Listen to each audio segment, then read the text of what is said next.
Welcome to the LANCave. I'm Patrick, joined by Owen. Hi. Hanging out, talking gaming, Star Wars, Legos, action figures, Pogs. You want to talk about Pogs? Slammer, baby. Just whatever. We're in the LANCave. We're living as nerds, and we're large man-childs who have adult jobs and have to be adults, but we still enjoy our hobbies. We're classy. You are. Look at that. Look at that. What is that there? Is that a Pinot? What is that? It's a cab. Oh, okay. Nice. Classy. Cabernet Classy. Sauvignon. No box wines here. I mean, black box isn't so bad, but no, we bought a good wine too. But I don't give people my good wine at parties. Sure. And so if you're gonna buy box wine, don't buy Franzia. Buy the black box. It's like $5 more, but it's a lot tastier. Sure. I honestly haven't had box wine. I just remember that's what my parents would have at the house, because if you wanted wine, it was right there. $10, man. It's $10. It's right there. And then my mom stopped drinking, and no more box wine. So. Yeah. If you're ever having a party, go for the black box. Black box. You heard it here. Or I have certain mixed drinks that I make that are pretty good too. I try to have the menagerie now. Sure. I got a little bit of liquor, got a little bit of wine, got a little bit of beer, and that way we still tell everybody, like, if you want something specific, bring it yourself. But I always have, one of each. Yeah, that's a good idea. I need to add it to the wine category, because usually I have mixed drinks and I have beer. And I'm usually not very good at picking out beer. So again, bring your own thing. Yeah. But yeah, it's good stuff. Anyways, we didn't get to talk a lot about gaming last week. We talked about Star Wars. Yeah. As we're leading up to episode 9, reviewing all the Star Wars movies. We'll talk about episode 8 at the end of this episode if you're listening on to this live or watching on Facebook. If you're on YouTube, check out the other video where we talk about Star Wars, because we'll label it that way. We didn't get to talk about the Game Awards, but we did have some interesting news coming out of there. And they actually, I'm skipping to the end, but I feel like that was the most recent thing. And we got some, I wouldn't say amazing announcements, but we did get the first PlayStation announcement. Sorry about that audio. But Godfall coming out from Gearbox. What did you think? I wasn't hyped. I mean, it looks okay. I don't know anything about it. I'll have to see gameplay. It's nothing like... honestly, Hellblade 2 was much more impressive. It's exactly what I had queued up. Afterwards, I heard more people talk about Hellblade than they did talk about... Did you see that facial animation, It's dude? amazing. You can see her, teeth. Individual teeth. Yeah, and I didn't look. I'm assuming it's the same woman. I didn't look on. Okay, cool. Because I love that her career's kind of transitioned into this, and she did an amazing job in the first one portraying this character and all of the psychological aspects of this game.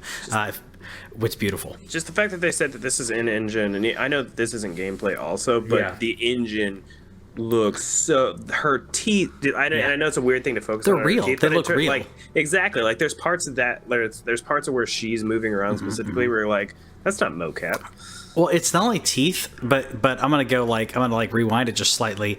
But it's not just the teeth. But when she starts talking, let me see if I can pause it at the right moment. Yeah. When she starts talking, it's not just the teeth, but it's her gums, and that sounds really weird. Okay, I'll just let it play again. Look at her gums, dude. The shine off of her gums. That doesn't look like mocap, man. That looks like someone just videoed her in makeup.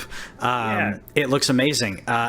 Yeah, like you said, it's in engine, but we're getting to the point where if you showed some of these scenes to somebody, they may think, "Oh, this is an upcoming horror film." In the eyes too, the depth around the eyeballs. Yeah, they look like real eyes. They don't have that lifeless look that glazed over. Yeah. So this is what I'm most excited about after Game Awards. They got some good numbers this year, though. I was really happy about that. So I went ahead and just threw this in there just because I want to continue to say how much gaming pushes the medium forward. So they actually did almost as much as the Grammys and Academy combined. That's all amazing. Through streaming. That's insane. And they doubled their numbers from last year. Yep, and the game of the year, I don't have it in front of me. Sekiro. That's what I thought. I was going to say Neo. I'm like, it's not Neo. What's wrong with you? I played Sekiro. It's good. I think a lot of people were thinking that Death Stranding would get there by either bias or what have you. The voting was kind of across the board.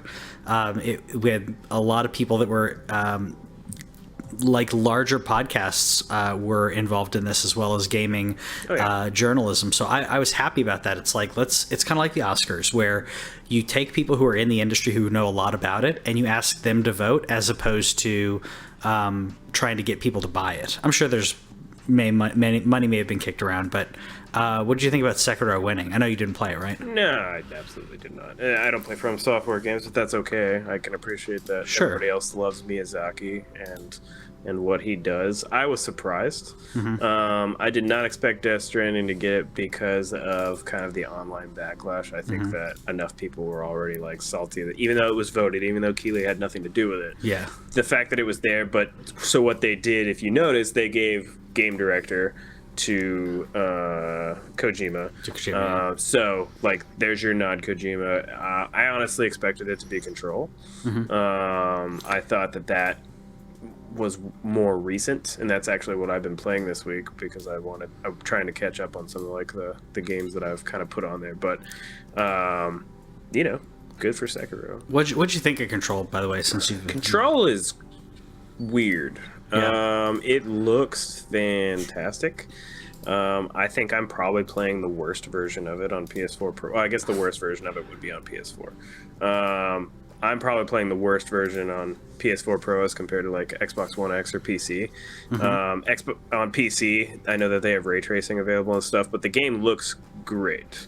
Not Hellblade 2 great, but it looks great for this gen. The physics in it is really cool.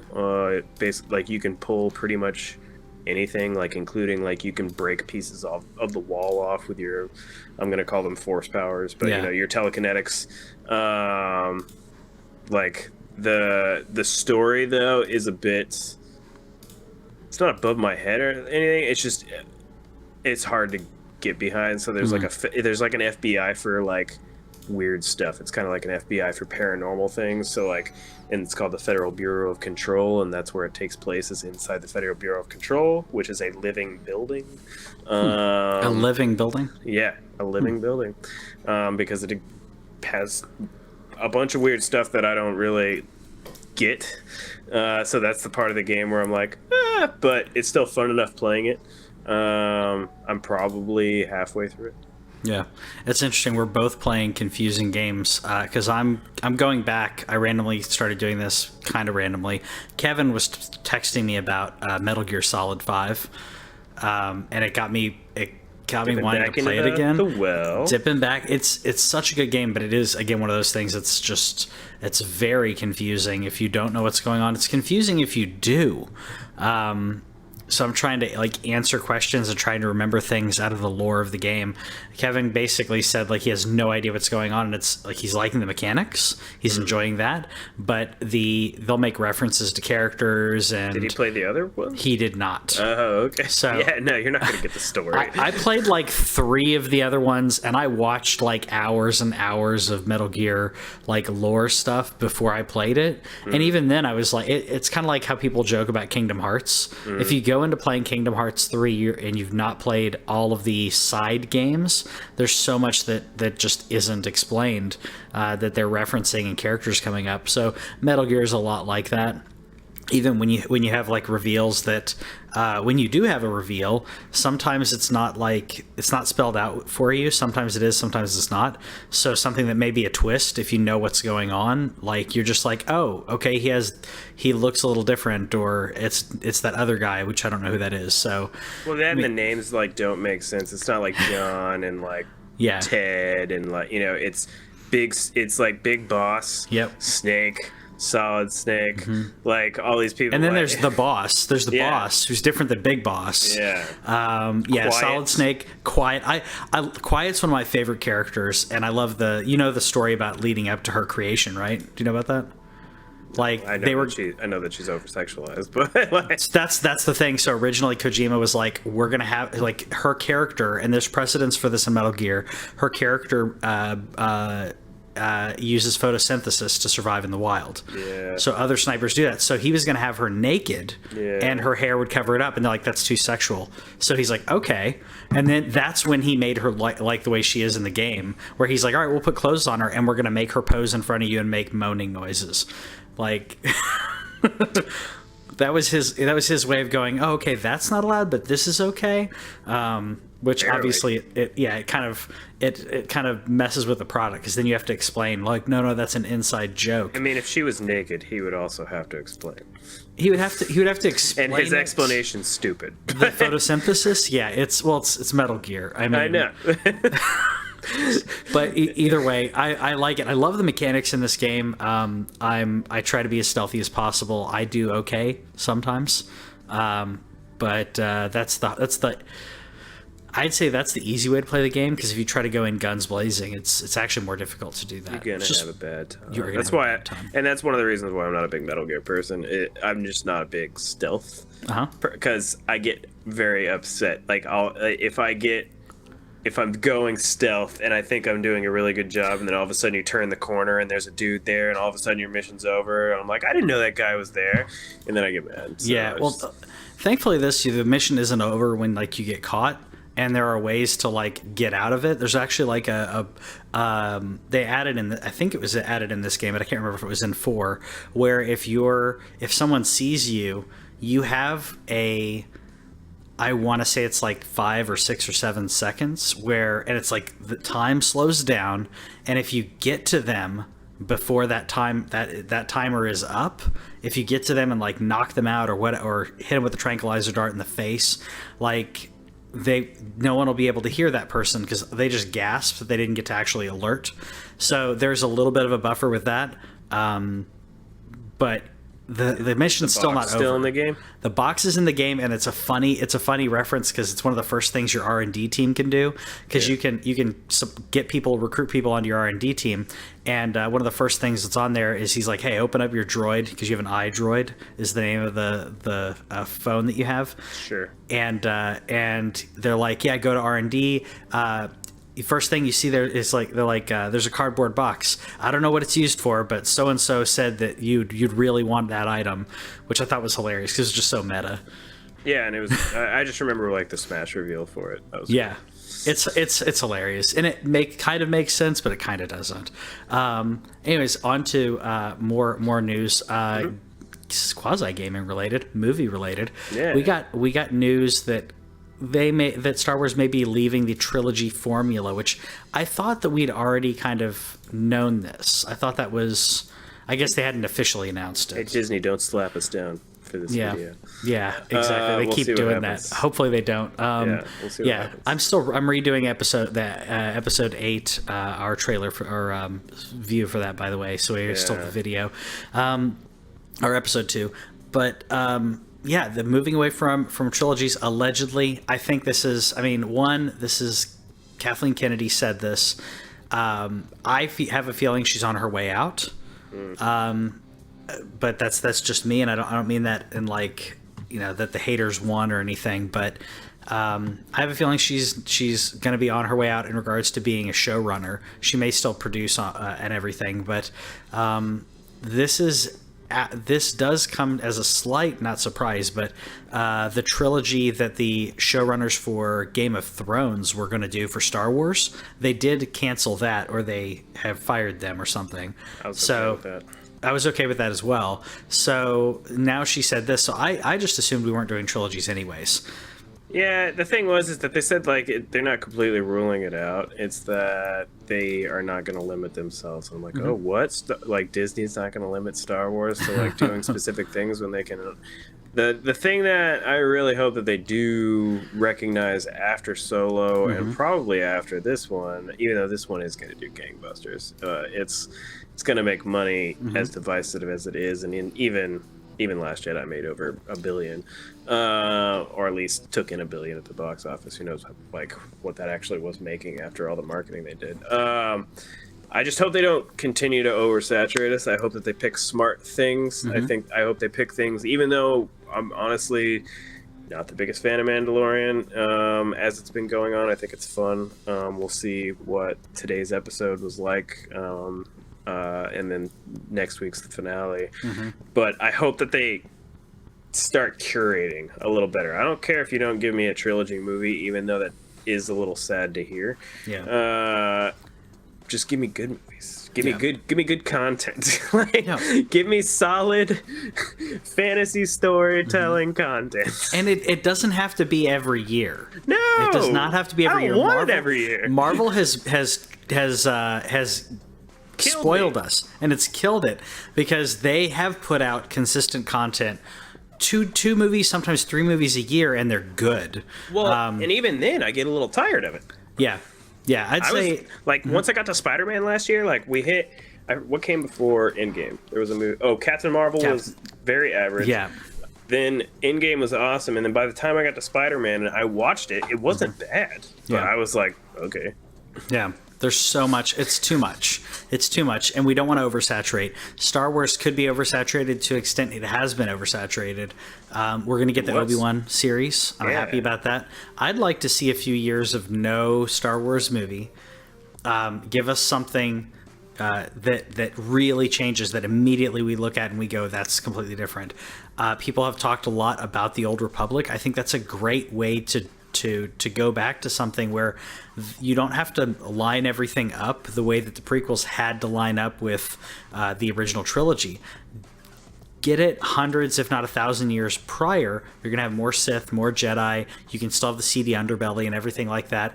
And then every now and then references to things that, not Jabba specifically, but reference to the Hutt organizations and things where you're like, oh, okay, this fleshes out the universe. And now it gives more context to what did happen in the original trilogies. And we keep putting out some good books. Yeah. You had a fantastic video game in Fallen Order. You don't have to give us all just spread it out a little bit. I honestly, after this movie, I don't want to see another movie for 2 or 3 years. I'm in the same boat. I've read 1.5 of the books. I need to keep reading some of those. Read some Thrawn, man. The new Thrawn trilogy is good. I need to read the new Thrawn. You can read the old Thrawn if you haven't, but I have. The new Thrawn is also good. Timothy Zahn. Yeah. Baby. Yes, I need to go back and read it just for that reason, and because now we get Thrawn, and Thrawn is canon because I know he got canon from the cartoons. You need to watch Rebels, man. I will. On Disney Plus. I will. It's on Disney Plus. We're watching. That's part of my plan next year is do a rewatch for me and then a watch for you, and maybe once a month talk about a season. Give us a month to watch a season. Yeah, I think a month works for that, and then we can have some other stuff sprinkled in there. I've got some other videos that I want to talk about. I think I spoiled one of them for you. I won't spoil it on here, but I want to go through a list of surprising retcons and other things that I think would be some fun content. Just fun things to talk about. More to talk about Star Wars. Anyways, back to gaming though. PlayStation had an announcement of a back button attachment, which is very cool. It's very cool. It's very similar to the Xbox.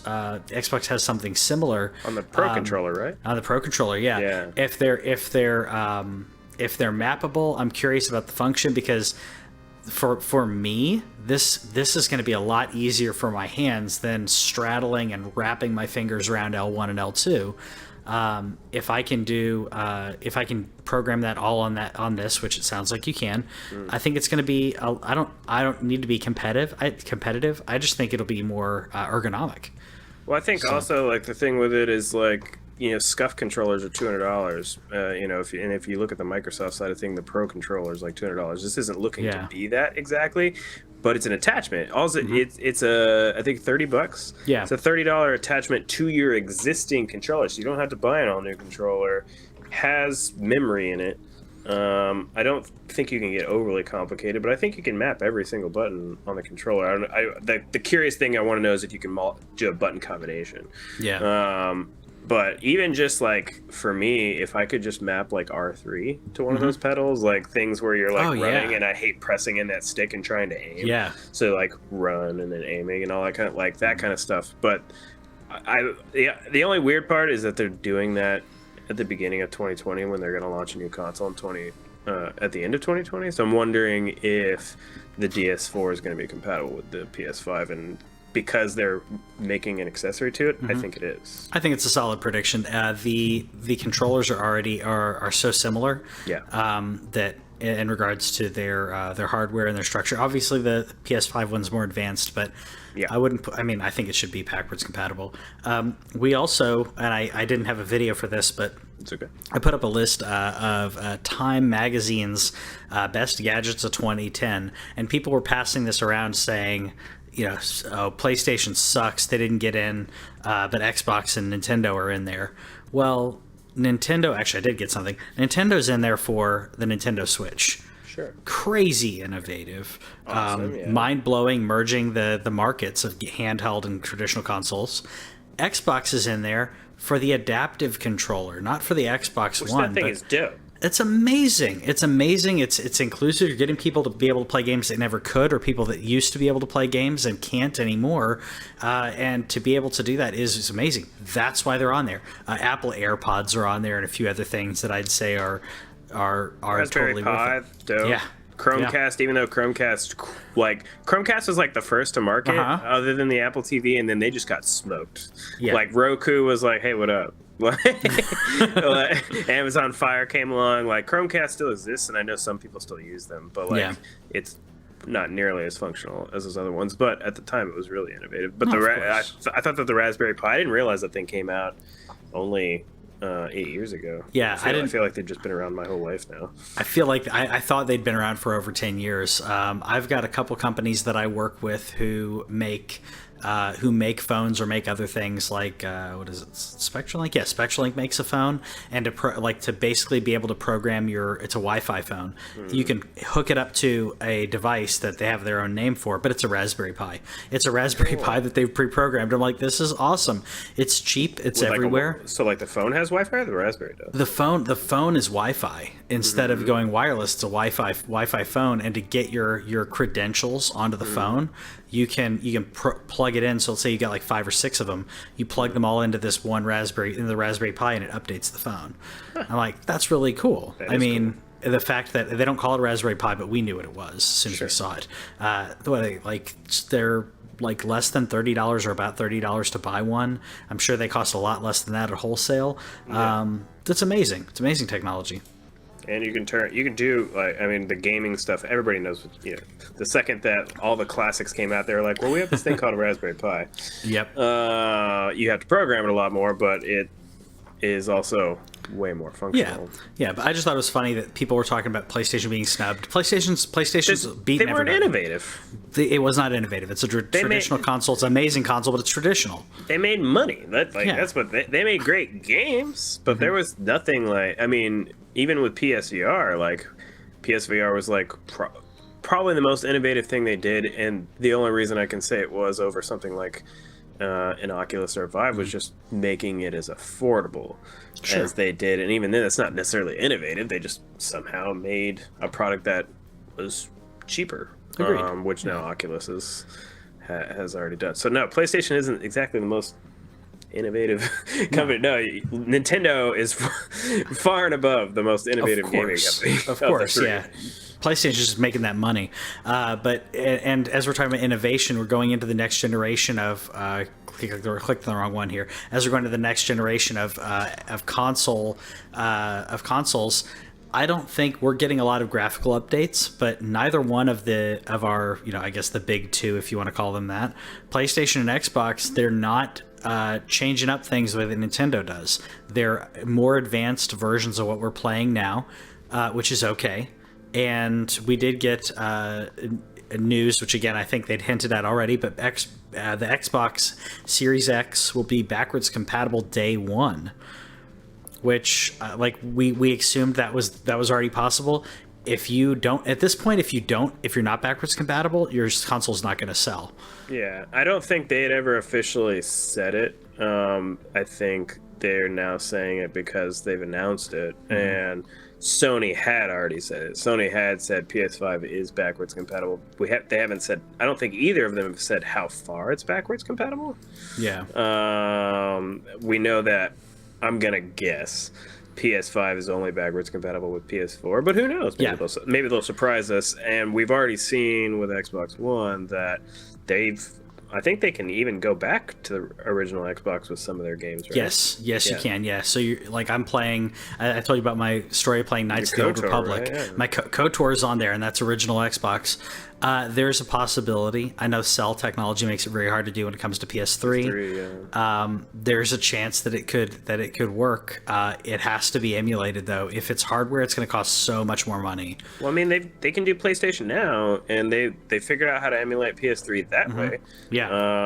And so it's definitely possible. It's just a matter of like doing something like innovative, like Xbox did, where like, hey, put in your old disc and that's your CD key. That's your thing. You're not going to get to play your original disc. It is definitely going to be an emulated version, but we figured it out. Sony, that would be awesome if they did. Yeah. Because if all they're going to do is PlayStation Now and they're only going to be backwards compatible with PS4, it's probably good enough. But when Xbox is over there killing it, you need to step it up. Yeah, I've got a couple of my friends who they wanted. I was explaining them the technology involved in a very brief way, but basically saying like it's so difficult for them to do PS3 to PS4, let alone PS3 to PS5. And I know about it. And I don't fully comprehend all of it, but I was basically saying like, you know, it's a huge undertaking to do something like that. And they're like, yeah, but they should. I'm like, yeah, I get it, but that's money. That's money, and they have to go, how much money am I going to get as a return? And then where I feel like there's a buffer there's a goodwill factor, where if you're doing that, you have people who come in and they're going to buy more of your stuff because you did that. And that's where I think about it being the difference between American and Japanese companies. Yeah. Microsoft is obviously an American product, and Sony is a Japanese product. And I'm not saying that Japan's never done like goodwill in terms of consoles, but when you think about Nintendo, like there's no goodwill on Nintendo. There's never been goodwill. They're like, you're gonna do it our way. Ever since the NES, you're like, you can cater to us, and we will allow you to be on the Switch. They kind of wisened up a little bit in the indie scene on the Switch, and they've made that. But even still, like, we have the Switch. We've had the Switch for 2 years now. We still don't have access to the virtual consoles on Wii and Wii U that we paid money. I paid a good amount of money for all the Zelda titles that I have sitting on my Wii U. Why don't I have access to them on the Switch? Like, there's zero goodwill there. We give them credit for the fact that the Switch is awesome, but and then Sony is over here and like they don't care. Like there's zero access to all your PS3 library. PS2 and PS1, that makes sense, but ever since PS3 and they started PSN on that, there's no goodwill there, and I wonder, is Microsoft only doing that because they lost? And that's why I think they started doing it. But now that they've got that ball rolling, it's like it's become an expectation. Sure, I agree. I don't think that they thought they would win. They would get money straight up out of being backwards compatible. But I think that they assumed, and they knew that if you were helping people, future-proof their purchases in regards to, if I get the new Xbox, then, and maybe I didn't get an Xbox this generation, but you look at it and go, I could have one piece of hardware and I could play 4 generations of games on that piece of hardware. That's an easy sell. If you know that, you can go back and play games that came out 15 years ago. Yeah. I mean, that's an easy sell. So I think that's part of it. We also did get confirmation, speaking of Xbox, by the way, that the Xbox Series X is not actually called the Series X. They were calling it that because they're calling it Xbox going forwards is a Series X, but the new Xbox is just called Xbox. Maybe I misunderstood it differently then. I thought that the new generation of Xbox is called Xbox, and then that specific tower that we saw is called the Series X. Yeah, but why are you guys doing this to us? Yeah, so there's all kinds of Abbott and Costello style back and forths that people are posting, like as if someone's trying to buy it, and it's like a back and forth. Yeah, it's that whole thing. Okay, like I want the Xbox. Which one? The X one, the Xbox One X, or the Xbox Series X? I don't know. Like, Yeah, so here we go. Xbox Series Yeah. X is the name of the model coming next year. Uh-huh. So it's the Xbox Series X. Like, I mean, I don't even know why they bothered to say this. Like, this is what I don't understand, because I know that leads the door open to where with their digital, like their discless SKU or whatever, they could probably call that one like the Series D or Series R or something, whatever they want to call it. Yeah. That's what's gonna happen. But I don't understand what you're trying to say. Like, of course it's called the Xbox. They're all called Xbox. They're all called PlayStation, but specifically on my PlayStation, the one over there is my PS4 Pro. Well, you're putting this together with the fact that they're saying we're done with generations. Yeah. We're just Xbox. I think I felt the same way as I did when I heard that Destiny had a 10-year plan. I'm like, yeah, we'll see what happens with that. And you see what happened. How many Xboxes can you release under this guise? Xbox Series X, Xbox Series R, Xbox Series M. Like, you get like 5 or 6, and then it just gets confusing. You need a chart. If you're an average person, that's confusing. If you're hardcore like us, you're gonna have them all memorized. Like the Xbox 360 Slim versus the S versus there's multiple 360s. What am I gonna call it? The XXX? XXS. The XX. Like, what am I doing? And what's the other one? XSR. Yeah. Because we have to abbreviate everything in this Of course. But like, I just thought, like, whenever I read this, I was like, okay. I mean, I guess it's stating the obvious. Like, I got that from the presentation. Like, I was like, this thing's called the Series X. But Yes. whenever you're calling it the Series, though, like, that's the other bad word choice. Mm-hmm. The word Series implies multiple. So that implies multiple Series X, but no, it's going to be Xbox Series X, Xbox Series R. I'm gonna guess it. I'll just call it right now. The discless version is going to be called the R. But that still implies multiple SKUs under the Series X banner. Yes. or series banner, if you want to call it series. so we've gone from Xbox 360, Xbox One series is I feel like in The Office when Dwight's having like a stroke and he's counting, that's how I feel about Xbox when he got to purple. Like, that's how I feel about this. Again, this and this isn't me wanting to bash it. It's just terrible. Yeah. I don't understand who's coming up with their names. Like, I get that you can't go back and now be like, this is the Xbox. Will be 4. I get that you don't want to go and do that. Like, if you would have just left off the Series X and just started over and called it Xbox, like Apple did that. Apple did that with the iPad. They had the iPad 1, they had the iPad, they had the iPad 2, and then after the iPad 2, they called the next one the new iPad. Yeah. And then after that, there's just generation. Sure. And so now I think it's on like generation 6 or 7. Yeah, I think, and that's what Xbox could have done. Or, and I know this would be confusing, but you could call it Xbox 2. Because then you have Xbox 360, and then you're like, all right, done. Xbox One, Xbox 2, and it may be a little confusing, but at least you have some linearity there. I also want to know their obsession with the letter X. Like, I get that Xbox is your name, but like, after the word Xbox, like, they have the Xbox One X. They have the Xbox Series X. Yeah. They have the X. They're big fans of DMX. What can I say? I'm waiting for the triple X. That's what I want. I want to see that Google search history after that. How did they miss that out when it came to the third one? They could have called it Xbox Triple X. Yeah, but yeah, it makes me think of like the old. I even had one. One of my old email addresses was like X blank X. Yeah, because that's what you do. Because X is cool, man. X is so cool.